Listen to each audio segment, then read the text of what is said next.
শুরুতে জানিয়ে দেব, হামাসের সঙ্গে ইসরায়েলের বোঝাপড়ার ইঙ্গিত, আসছে যুদ্ধবিরতির সম্ভাবনা। এছাড়া রয়েছে জাপানে কয়েক ডজন নতুন যুদ্ধবিমান পাঠাচ্ছে যুক্তরাষ্ট্র।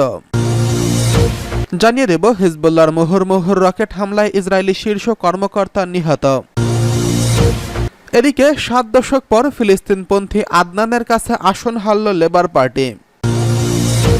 সর্বশেষ জানিয়ে দিব, পদত্যাগের ঘোষণা দিলেন প্রধানমন্ত্রী ঋষি সুনাক। হামাসের সঙ্গে ইসরায়েলের বোঝাপড়ার ইঙ্গিত। ইসরায়েল ও হামাসের মধ্যে পণবন্দীদের মুক্তির লক্ষ্যে বোঝাপড়ার ইঙ্গিত দিয়েছেন নাম প্রকাশ্যে অনিচ্ছুক এক মার্কিন কর্মকর্তা। 2023 সালের 7 অক্টোবর হামাসের ব্যাপক হত্যালীয় 1190 জন হত্যা হয়েছিল। এছাড়া 251 জন মানুষকে পণবন্দী হিসেবে তারা গাজায় নিয়ে গিয়েছিল। এরপর থেকে ইসরায়েল গাজায় সামরিক অভিযান চালিয়ে যাচ্ছে। তার ফলে এখনও অন্তত কমপক্ষে 38,000 মানুষ প্রাণ হারিয়েছেন। খবরে বলা হয়েছে, পণবন্দীকে ফিরিয়ে আনা সম্ভব হয়েছে। অনেকেই বন্দী দশায় প্রাণ হারিয়েছেন। এখনও 116 জন গাজায় আটক রয়েছে বলে ধারণা করা হয়। যদিও তাদের মধ্যে সবাই জীবিত কিনা সেই বিষয়ে সন্দেহ রয়েছে। আন্তর্জাতিক মধ্যস্থতায় অবশিষ্ট পণবন্দীদের মুক্তি ও অস্ত্রবিরতির একাধিক প্রচেষ্টা এখন পর্যন্ত সফল হয়নি। মার্কিন প্রশাসন এবার পণবন্দীদের মুক্তির প্রশ্নে হামাস ও ইসরায়েলের মধ্যে বোঝাপড়া আশা করছে। নাম প্রকাশে অনিচ্ছুক এক মার্কিন কর্মকর্তা ইসরায়েল ও হামাসের মধ্যে বোঝাপড়ার দাবি করছেন। তবে তার মতে সেই পরিকল্পনা কার্যকর করার ক্ষেত্রে কিছু বিষয় এখনও সমঝোতা হয়নি। ফলে আগামী কয়েকদিনের চূড়ান্ত সাফল্যের আশা নেই।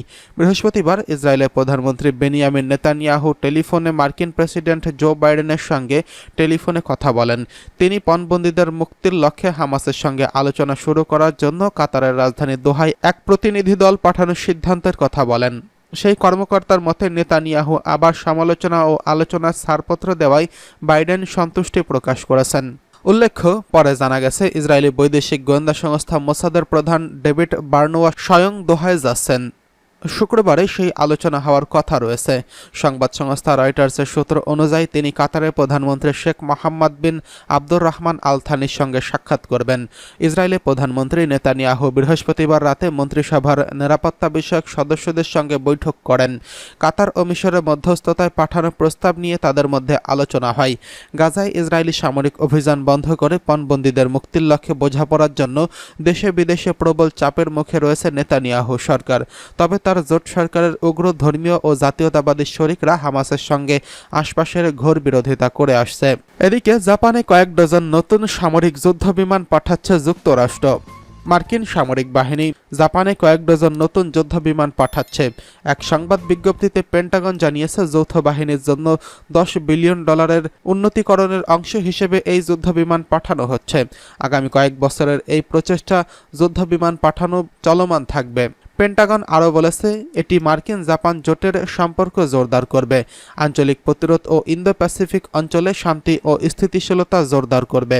সিএনএনের খবর অনুসারে আধুনিকীকরণের পরিকল্পনায় জাপানের মিসাওয়ারা বিমান ঘাঁটিতে 48টি পঞ্চম প্রজন্মের F-35 যুদ্ধবিমান এবং ওয়াকিনাওয়ার দক্ষিণাঞ্চলীয় দ্বীপ ওয়াকিনাওয়ার কাদেনা বিমান ঘাঁটিতে 36টি নতুন F-15 যুদ্ধবিমান মোতায়েন করা হবে।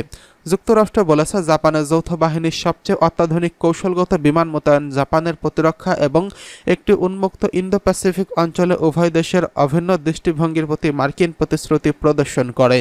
জাপান বলেছে, দেশটিতে নতুন যুদ্ধবিমান ঘাঁটি স্থাপন করা হলে সেখানে যুক্তরাষ্ট্রের সক্ষমতা বাড়বে। এদিকে হিজবুল্লাহর মুহুর্মুহুর রকেট হামলায় ইসরায়েলি শীর্ষ কর্মকর্তা নিহত। লেবাননে ইসলামী প্রতিরোধ আন্দোলন হিজবুল্লাহর মুহুর্মুহুর রকেট হামলায় ইহুদিবাদী সেনাদের একজন মেজর পদমর্যাদার সেনা কর্মকর্তা নিহত হয়েছেন। ইসরায়েলের বর্বর সামরিক বাহিনীর হামলায় হিজবুল্লাহ সিনিয়র কমান্ডার হাজ আবু নামে শহীদ হওয়ার পর হিজবুল্লাহ অধিকৃত গোলান মালভূমির ইসরায়েলি সামরিক অবস্থান লক্ষ্য করে অন্তত 200টি রকেট নিক্ষেপ করে। এর পাশাপাশি হিজবুল্লাহ যোদ্ধারা বিস্ফোরক ভর্তি 20টি ড্রোন দিয়ে হামলা চালায়।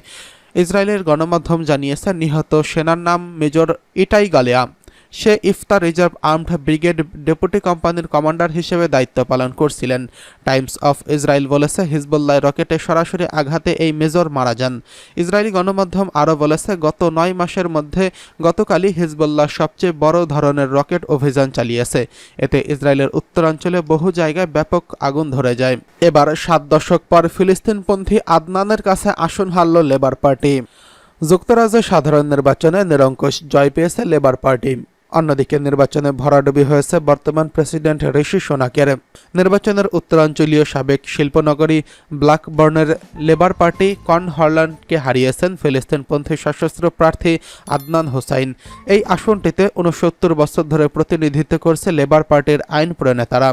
নির্বাচনে 10,518 ভোট পেয়ে জয়ী হয়েছেন আদনান হোসাইন, আর পরাজিত হলেন হরলান 10,385 ভোট পেয়েছেন। সেই হিসেবে হাড্ডাহাড্ডি লড়াইয়ের মধ্যে 132 ভোটে হরলানকে হারিয়ে দেন রাজনীতিতে নতুন আসা আদনান। একই আসনে প্রতিদ্বন্দ্বিতা করে সাবেক ব্রিটিশ রাষ্ট্রদূত ক্রেইগ মারে পান 7,105 ভোট।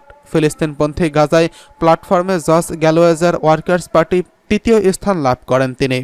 34 বছর বয়সী হোসেন পেশায় আইনজীবী। নির্বাচনে গাজাপন্থী প্ল্যাটফর্ম থেকে দাঁড়ান তিনি। তাকে সমর্থন দেয় সাবেক লেবার কাউন্সিলের একটি দল। লেবার দলের গাজা নীতিকে ঘিরে দলটি থেকে সরে যান এই কাউন্সিলররা। গত মে মাসের শুরুতে অনুষ্ঠিত হওয়া স্থানীয় সরকার নির্বাচনে দলটি ব্ল্যাকবার্ন বারের মতন দ্বিতীয় বৃহত্তম দল হিসেবে আবির্ভূত হয়। বিশ্লেষকদের মতে, ফিলিস্তিনের গাজা উপত্যকায় ইসরায়েলের যুদ্ধ নিয়ে লেবার পার্টির অবস্থান দলটির অনেক ভোটারদের মধ্যে বিভক্তি ও অসন্তোষ রয়েছে। সেটিরই ইঙ্গিত স্বতন্ত্র প্রার্থী আদনানের এই জয়। এদিকে পদত্যাগের ঘোষণা দিলেন প্রধানমন্ত্রী ঋষি সোনাক। নির্বাচনে লজ্জাজনক হারের পর পদত্যাগের ঘোষণা দিয়েছেন কনজারভেটিভ পার্টির নেতা ও ব্রিটিশ প্রধানমন্ত্রী ঋষি সোনাক। দল থেকে তিনি পদত্যাগের ঘোষণা দিয়েছেন। ব্রিটিশ সংবাদ মাধ্যম বিবিসির এক প্রতিবেদনে এই তথ্য জানানো হয়েছে। প্রতিবেদনে বলা হয়েছে, আপাতত পদত্যাগ করলেও পরবর্তীতে উত্তরাধিকার না আসা পর্যন্ত তিনি দলের দায়িত্ব পালন করে যাবেন। প্রধানমন্ত্রীর বাসভবনের সামনে তিনি এই ঘোষণা দেন। এর আগে নির্বাচনে নিজের পরাজয় স্বীকার করে নেন ঋষি সোনাক। তিনি ফলাফলের দুঃখ প্রকাশ করে দায় নিজের কাঁধে নিয়ে বলেন, এখানে অনেক কিছু শেখার আছে। যুক্তরাজ্যে সাধারণ নির্বাচনের ফল ঘোষণা এখনও শেষ হয়নি। তার আগে নিজেদের পরাজয় নিশ্চিত করেছে লেবার পার্টি।